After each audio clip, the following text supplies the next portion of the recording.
It's taong 2024, naalala mo yun. Objection, Your Honor. What is the basis of the objection? Your Honor, it's leading.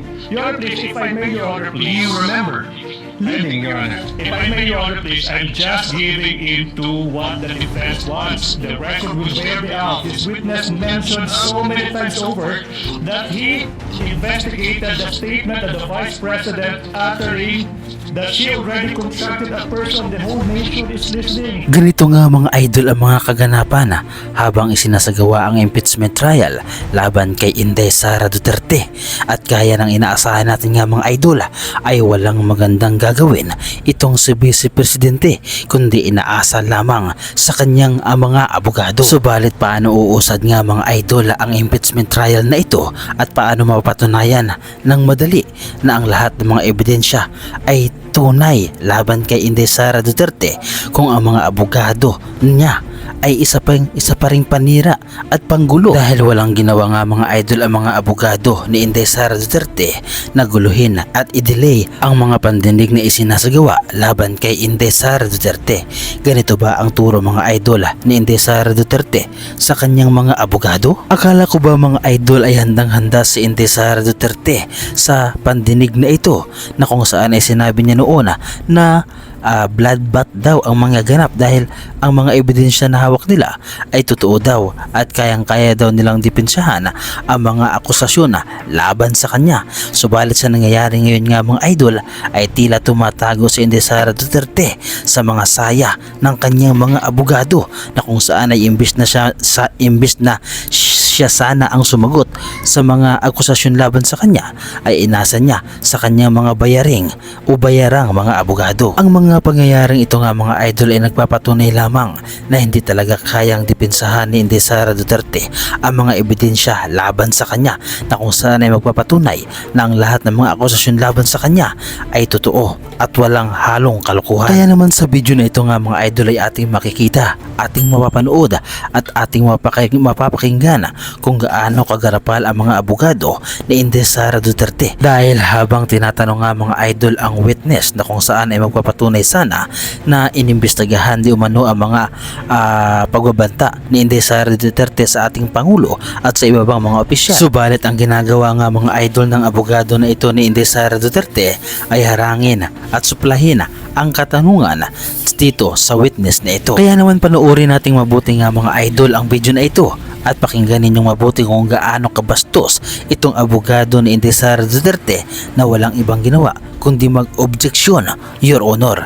Ito nga mga idol ay maraming beses niyang ginawa na nagpapatunay na bastos at katulad niya ng amo na bastos din kung sumagot. It's taong 2024, naalala mo yun. Objection, Your Honor. What is the basis of the objection? Your Honor, it's leading. Your Honor, please, if I may, Your Honor, please. You remember? Leading, Your Honor. If I may, Your Honor, please, I'm just giving into what the defense wants. The record will bear me out. This witness mentioned so many times over that he investigated the statement of the Vice President uttering that she already contracted a person the whole nation is listening. The chair will make a ruling. So many words leading. The chair will make a ruling. The objection is overruled earlier. Chair noted. I have it in my notes. Witness will answer. Yan ang unang pagkakataon nga mga idol na nag-objeksyon, Your Honor, itong abogado na ito ni Inday Sara Duterte, at pakinggan ninyong mabuti nga mga idol ang mga susunod pa na kanyang kukontrahin ang katanungan dito sa witness na sinasabi. Pakinggan ninyong mabuti nga mga idol at kayo na ang humusga. Mr. Witness, naalala mo ba yung talong? Can you repeat the question? Okay, now. Can you repeat the question, counsel? In what particular portion of the subject video in that online media conference of the Vice President did she utter that she already contracted a person to kill the President, the First Lady, the former Speaker, In what portion? Objection, Your Honor. What is objection? Your Honor, this honorable court already ruled on this question. This will be quick. Mr. Witness, you said that your office conducted an investigation on the statement made by the Vice President dated November 23, 2024, correct? Objection, Your Honor. Leading. Your Honor, he's not on the direct. Overruled. Witness may answer. No. Ano ba? Ano ba exactly yung sinabi ng Vice President nung araw na yan, November 23, 2024? Objection, Your Honor. Wait, I'm not yet done. Well, Your Honor, the process of the prosecution are very Can you confusing. let the counsel for the prosecutors finish his question before Precisely, you Your Honor. object? May I Counsel ask for the also prosecutors. Kindly finish your question. Yes, You want to sir. state it again, counsel for the prosecutors. Maybe it's the Halatang halata naman mga idola na gustong gusto lamang na i-delay ng kampo ni Inday Sara Duterte ang impeachment trial na ito laban kay Sara Duterte dahil kitang-kita naman sa kilos at pagsasalita nitong abogado ni Inday Sara Duterte na walang ibang ginawa kundi mag-objeksyon.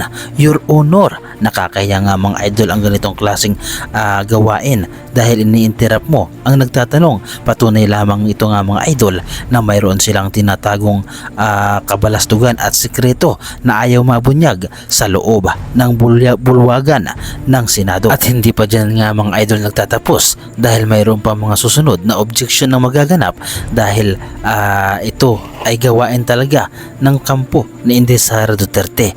Pakinggan ninyo mabuti nga mga idol at tila nagagalit na ang nagtatanong dito. No, I'll be quick.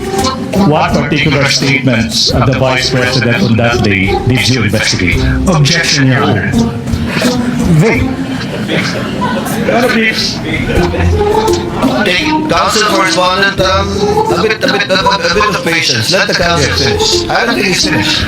The question is done. What particular statements of that day did you investigate? How's that reading? Objection, Your Honor. Vague. Okay, not reading. Your Honor, please. Can I say that, Your Honor, please? Can I? What's counsel, what's the basis of the objection?